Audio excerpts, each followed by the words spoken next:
A dialogue with parents. How to help them understand and accept their homosexual child. The letter arrived on a Tuesday morning while Michael was at work, his mother's handwriting shaky on the envelope, as if her hands had trembled while writing his address, and inside, for the first time in 3 years since he had come out and been banished from their home, were the words he had stopped hoping to read. "We need to talk about your father. He has cancer, and I cannot do this alone. Please come home."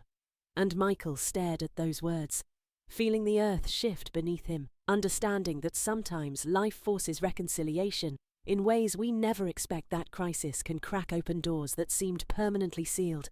that his journey back to the small Texas town he had fled might finally offer the conversation he had rehearsed 1,000 times in his head, the chance to help his parents understand not just who he was, but who he had always been. The son they had loved before they knew the truth, and could love again if they could only see past their fear. The drive from Austin to Sweetwater took 4 hours, but felt like traveling through time, each mile marker a memory of his closeted teenage years, the football fields where he had pretended to care about dating cheerleaders, the church where he had prayed desperately to be changed, the main street where everyone knew everyone's business except the secrets that mattered most. And as he pulled into his parents' driveway, seeing his father's truck parked at the same angle, it had always been his mother's roses still blooming despite the drought.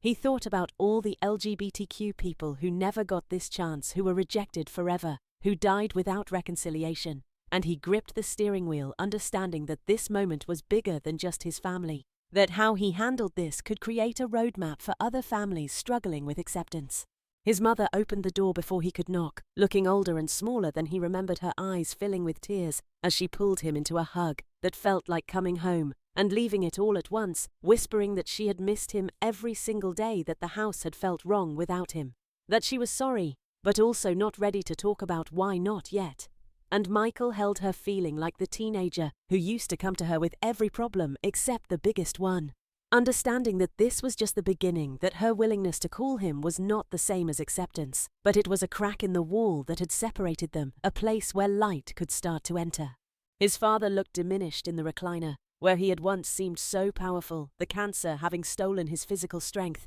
but not the hardness in his eyes when he looked at Michael. A brief nod, the only acknowledgement of his presence before turning back to the television, and Michael's mother fluttered between them like a bird trying to build a bridge out of small talk, and offered sandwiches, the tension thick enough to choke on. But Michael had learned patience in the 3 years of exile, learned that pushing too hard too fast would only reinforce the walls, that his job right now was simply to be present, to let them see that he was still their son.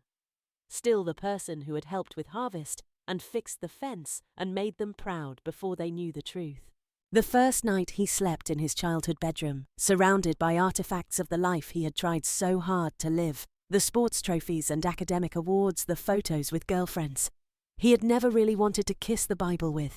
passages about homosexuality highlighted in fear and desperation during late-night attempts to understand why he was the way he was. And he thought about calling James, his partner of 2 years, who had offered to come with him, who understood why Michael needed to do this alone first, who was waiting in Austin, with love and patience and belief that families could change, that Michael's parents might surprise them, that love could evolve if given the chance and the right approach. The next morning, over coffee, his mother finally asked about his life in Austin, her voice careful and curious, like she was walking through a minefield. And Michael told her about his job at the non-profit, helping LGBTQ youth, about his apartment with the garden that reminded him of hers, about his friends who had become his chosen family, carefully leaving out James for now, building a picture of a life that was full and meaningful and good. Watching her face relax slightly as she recognized her son in these details.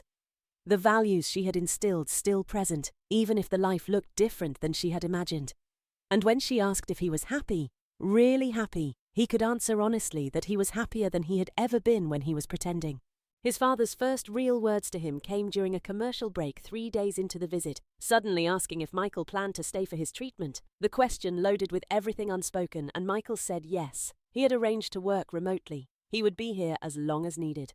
And something shifted in his father's face. Surprise, maybe. Or the beginning of remembering that, gay or straight, Michael was still the son who showed up, who fixed what was broken, who had learned loyalty and commitment from these very parents who were struggling to show it back to him. And his father nodded once before turning back to the game. But it was progress. tiny and fragile, but real. The drives to chemotherapy became their unexpected sanctuary, his father trapped in the passenger seat for the hour each way, unable to escape the conversation that finally began to trickle out, starting with safe topics like the ranch and the weather, gradually deepening as the treatments accumulated, and his father's defenses weakened along with his body, until one day he asked quietly why Michael had never told them why he had waited until after college to come out. And Michael explained about the fear, the certainty that he would lose them, the years of trying to change himself, the exhaustion of living a lie, his voice steady but his hands tight on the wheel, and his father listened without interrupting, staring out the window at the Texas landscape that had shaped them both. The breakthrough came after a particularly brutal treatment, when his father was too sick to maintain his walls, tears streaming down his face as he admitted he was afraid not just of the cancer, but of dying, without really knowing his son, of wasting whatever time was left on anger over something he didn't understand. And Michael pulled over on the side of the highway, both of them crying now, and told his father that he was still exactly the same person he had always been. That being gay didn't change his values or his character or his love for his family. That all those years of being proud of Michael hadn't been based on a lie, that the only lie had been hiding this one part of himself, out of fear and love and desperation to belong. His mother found them talking at the kitchen table when she came home from her shift at the hospital, really talking for the first time in 3 years, his father asking questions that were clumsy but genuine, Michael answering with patience and honesty, and she stood in the doorway, watching her 2 men finally finding their way back to each other. And that night, she joined the conversation, admitting her own fears about what the church would think, what the neighbors would say, whether she had done something wrong as a mother. And Michael helped her understand that being gay wasn't a choice or a failure or a sin. It was just a part of who he was, like having brown eyes or being left-handed, something that had always been true, even when none of them had words for it. The conversation about James came naturally after weeks of rebuilding trust. Michael showing them photos on his phone, telling them about the man who had stood by him through the pain of family rejection, who had encouraged him to answer his mother's letter, despite the hurt, who was waiting patiently in Austin for word about whether he would ever be welcome in Sweetwater. And his mother studied the pictures, seeing the joy in Michael's face, the easy affection between them, the life they had built together, and asked quietly if James made him happy, if he was kind. If he treated Michael well, the questions any parent would ask about their child's partner if they could get past the gender. His father's reaction was harder to read, silence stretching after the revelation, but later that night, he knocked on Michael's door, sitting awkwardly on the edge of the childhood bed, and told a story Michael had never heard about his own father, about expectations and disappointments, and learning slowly that love meant accepting people as they were, not as you wished they would be. And while he couldn't promise to understand everything right away, he could promise to try to meet James when Michael was ready to remember that Michael was his son first, and everything else second, the words halting but genuine, a foundation to build on. The day Michael brought up Peer Flag, the organization for parents of LGBTQ children, his mother recoiled like he had suggested something shameful, the idea of talking to strangers about family business, going against every instinct of privacy and propriety, but he left the pamphlets on the counter anyway. Information about other parents who had walked this path, who had moved from rejection to acceptance to advocacy, who could answer the questions she was afraid to ask him. And slowly, over days, he saw her reading them when she thought he wasn't looking, absorbing stories of other families who had found their way through. When his father's treatment ended with cautious optimism from the doctors, the celebration was quiet, but included something new, his father asking when Michael might bring James for a visit, not for a confrontation, but for dinner, for the chance to know the person who made his son happy. And Michael called James that night with tears in his voice, explaining that it wasn't perfect, might never be perfect, but it was progress, it was possibility. It was his parents choosing love over doctrine, choosing their son over their comfort, choosing to grow even when it was hard. And James listened with the patience of someone who understood that family reconciliation was a process, not an event. James's first visit was scheduled for Thanksgiving, giving everyone time to prepare emotionally, Michael's anxiety growing as the date approached, despite his parents' continued efforts to understand their questions becoming more sophisticated as they did their own research. His mother even admitting she had called the Peer Flag helpline, though she wouldn't share details of the conversation, just said it had helped to hear from other mothers, other people of faith, who had reconciled their beliefs with their love for their children, who had found ways to expand their understanding of God's love rather than limit it. The small-town gossip network had already begun its work news of Michael's return, and his frequent presence at the hospital spreading in whispers and speculation. And his parents faced their own coming-out process as parents of a gay son, some neighbors offering support, while others turned cold, their church community splitting between those who whispered about sin and those who quietly shared their own stories of LGBTQ family members. And Michael watched his parents navigate this new reality, with growing respect, seeing them choose him over social comfort, choose truth over reputation, choose difficult love over easy rejection. His mother's first defense of him came at the grocery store when Mrs. Patterson made a snide comment about Michael being back in town. His mother's spine straightening as she informed her that Michael was a wonderful son who had dropped everything to help during his father's illness, that his sexuality had nothing to do with his character, that perhaps Mrs. Patterson should worry more about her own family and less about others. And when she told Michael about it later, her hands were shaking, but her eyes were proud, and he hugged her, understanding that she was coming out too in her own way, as the mother who would defend her gay son. The conversation about grandchildren came up unexpectedly during dinner, his father mentioning a cousin's new baby, the silence that followed heavy with unspoken assumptions, until Michael carefully explained that being gay didn't mean he couldn't have children, that many same-sex couples were parents through adoption or surrogacy, that he and James had talked about it for the future, and his parents absorbed this information with visible recalibration of their assumptions, his mother asking careful questions about how that worked.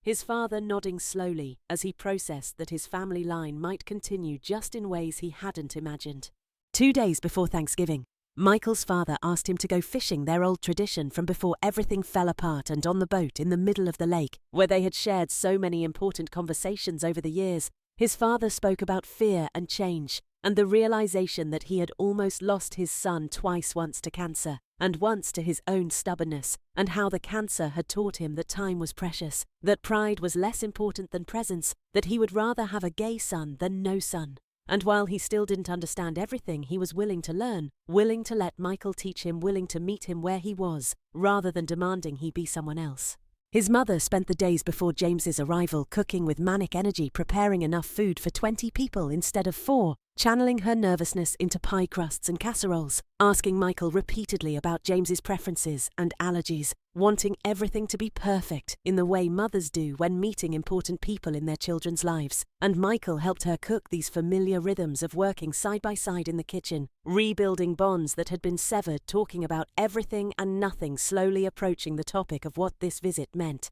how much courage it took for everyone involved. The night before Thanksgiving, Michael couldn't sleep, thinking about all the ways the visit could go wrong, all the potential landmines of conversation and interaction, but also allowing himself to hope for the best, to imagine his parents and James finding common ground, his two worlds coming together instead of existing in separate spheres. And he thought about all the LGBTQ people who would never get this chance, who had been rejected permanently, who would spend holidays alone or only with chosen family. And he felt the weight of representing possibility, of showing that sometimes parents could change, that love could evolve, that families could be reconstructed on foundations of truth instead of pretense. James arrived early Thanksgiving morning, bringing flowers for Michael's mother, and a careful smile that didn't quite hide his nervousness, and Michael watched his parents navigate this moment.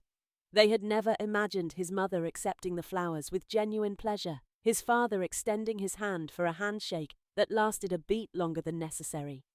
Everyone trying so hard to bridge the gap between what they had expected life to look like and what it actually was. And Michael felt his heart expand with love for all of them, for their willingness to be uncomfortable in service of connection. The dinner conversation started stilted but gradually warmed as James's natural charm emerged, his genuine interest in Michael's father's ranching stories, his compliments on Michael's mother's cooking that were clearly sincere, his ability to find common ground, despite the differences. And Michael watched his parents slowly relax as they recognized in James the qualities they would value in any partner, the kindness and intelligence and obvious love for their son.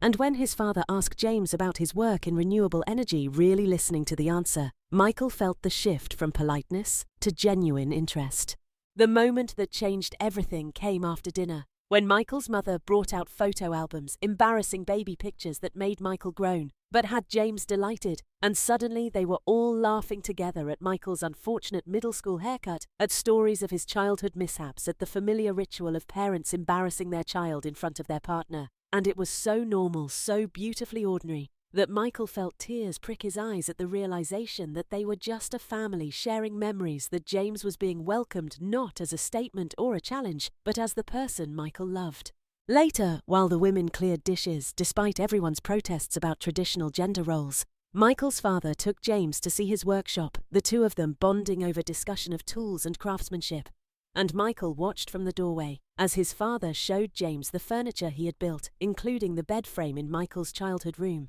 And James admired the work with genuine appreciation, understanding instinctively that this was how Michael's father showed love, through things built with his hands through time, invested in creating something lasting. And when his father offered to help James build something for their apartment in Austin, Michael had to step outside to compose himself. His mother found him on the porch swing, where he had spent so many hours as a teenager wrestling with his identity, and she sat beside him in comfortable silence before speaking about how she had been reading, learning, trying to understand how she had joined an online group for Christian parents of LGBTQ children, how she was working to reconcile her faith with her love for him, not choosing one over the other, but expanding both. And she admitted it was hard, that she still had moments of mourning the life she had imagined for him, but that seeing him with James, seeing how happy and settled and good they were together, helped her understand that love was love, that God's plan might be bigger than her imagination. The weekend passed in a blur of shared meals and tentative conversations, board games, where James proved frighteningly competitive in ways that delighted Michael's equally competitive father walks, where Michael's mother asked careful questions about their life in Austin. Moments of awkwardness smoothed over by goodwill on all sides. And by Sunday morning, when James had to leave, the goodbye hugs were genuine. His mother making James promise to come back soon, his father shaking hands again, but this time pulling James into a brief embrace, everyone pretending not to notice the emotional weight of the moment. After James left, Michael's parents sat him down for a conversation that would have been impossible months ago, acknowledging how much they had missed, how their rejection had hurt him, how they wished they could take back those 3 years of silence. And Michael helped them understand that healing wasn't about erasing the past, but about choosing differently going forward, that he had forgiven them, even as the scars remained, that what mattered now was how they moved forward together. And his father asked what they could do to be better parents to their gay son, the question itself a miracle Michael had never expected to hear. He told them about LGBTQ youth suicide rates, about homelessness among queer teenagers, about the studies showing that family acceptance literally saved lives, and his parents listened with growing understanding of how their initial reaction could have cost them their son in more ways than one. His mother crying as she realized how close they had come to a different ending. And they talked about ways they could help other families avoid their mistakes. His mother considering starting a support group at church for parents navigating similar situations, his father offering to talk to other fathers who might listen to him as a conservative rancher who had learned to accept his gay son. The visit to his parents' church that Sunday was its own kind of coming out, Michael sitting between his parents in the pew where he had spent so many Sundays praying to be different now, returning as himself whole and authentic and loved. And while some members of the congregation stared or whispered, others offered warm welcomes and shared their own stories of LGBTQ family members, the minister himself approaching after the service to say how glad he was to see the whole family together.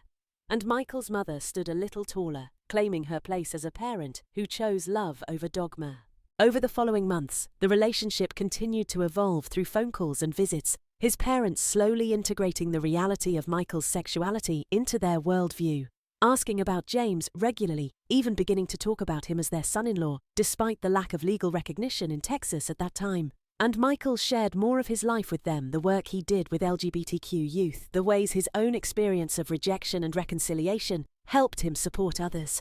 And his parents began to understand that his sexuality had led him to a life of service and meaning, that who he loved was connected to how he loved. The day his mother called to say she had spoken at a PFLAG meeting, sharing their story with other parents who were struggling, Michael had to sit down from the shock and pride, imagining his reserved mother standing up in front of strangers to talk about having a gay son, about the journey from rejection to acceptance, about choosing love over fear. And she told him that several parents had cried, had thanked her for giving them hope, had asked for advice on how to reconnect with estranged children. And Michael understood that their story was becoming bigger than just their family rippling out to touch others. His father's transformation was quieter, but no less profound, showing up at Michael's apartment in Austin to help with renovations, working alongside James as naturally as if they had always known each other, the two of them bonding over home improvement projects and shared love for Michael.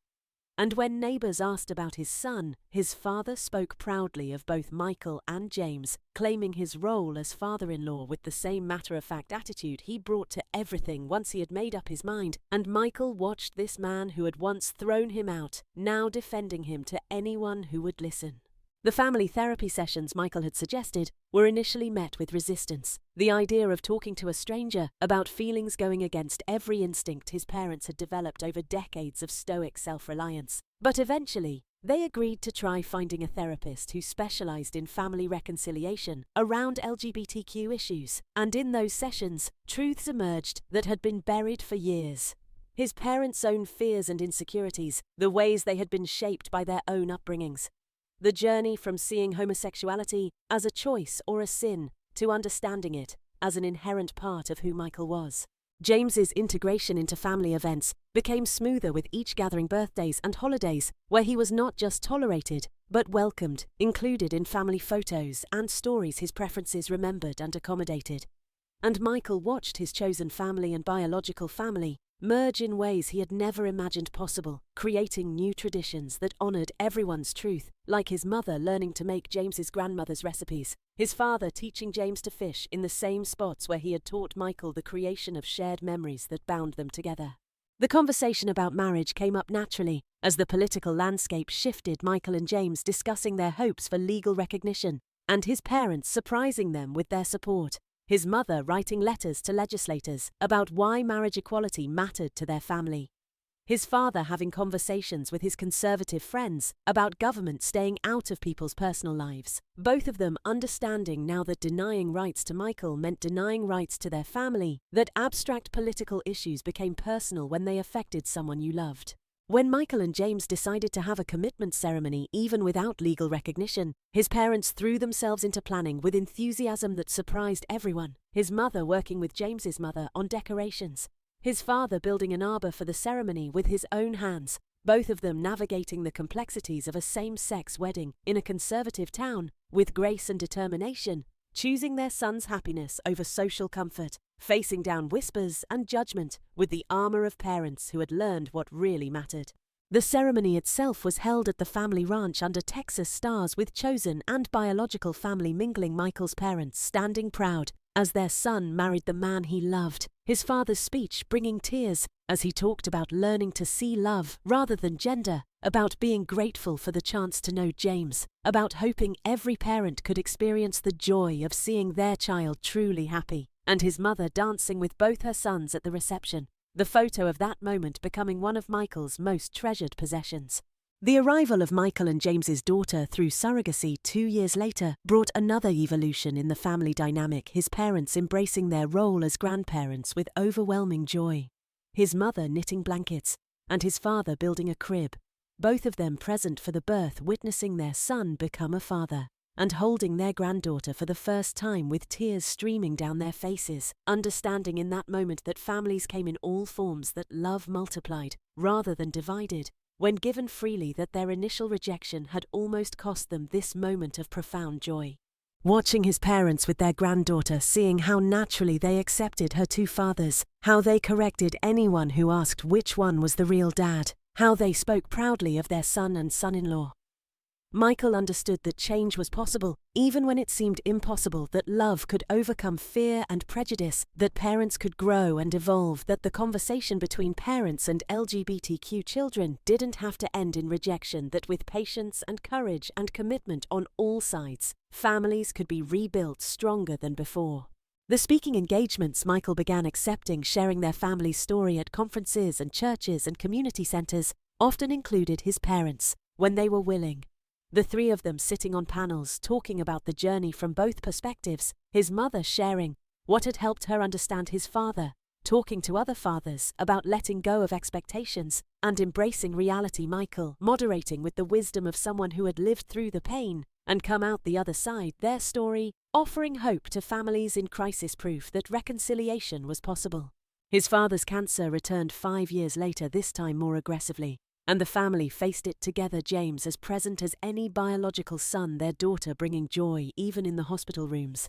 and his father used his remaining time to make things right with extended family members who still struggled with Michael's sexuality, having one-on-one conversations with brothers and cousins about choosing love, while there was still time about not wasting years on judgment when life was so short, his advocacy carrying weight because of who he was, a traditional man who had learned to expand his definitions. The funeral brought together all the communities that had shaped their lives, conservative ranchers, standing alongside LGBTQ activists, church members who had walked with them through change, sharing pews with chosen family from Austin.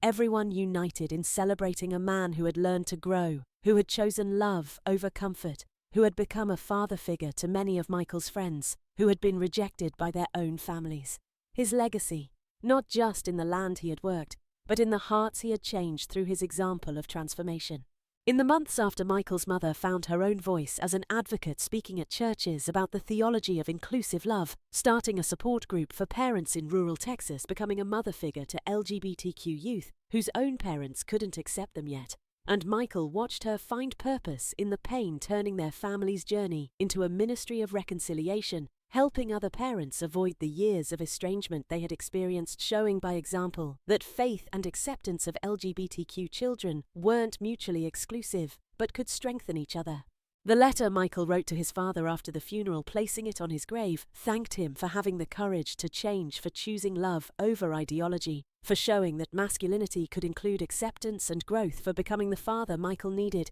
even if it took time, for the years they had together after reconciliation, for the memories of working side by side on the ranch, now with full acceptance, for walking him down the aisle at his wedding, for being a grandfather who never made his granddaughter feel different, for having two dads, for proving that people could change at any age if they were willing to try. Looking back on the journey from that first terrifying coming-out conversation to becoming a family that advocated for others, Michael understood that his story was both unique and universal, that every LGBTQ person navigating family relationships faced their own version of this challenge, that some would find acceptance and others wouldn't, but that the possibility of reconciliation was always worth pursuing, if safely possible, that parents could surprise you with their capacity for growth, that love could overcome even deep programming if given time and patience and the right resources. The presentations he gave to parent groups always emphasized that acceptance was a process, not a destination, that parents needed time to grieve the life they had imagined for their children before they could embrace the reality that their questions and fears were normal,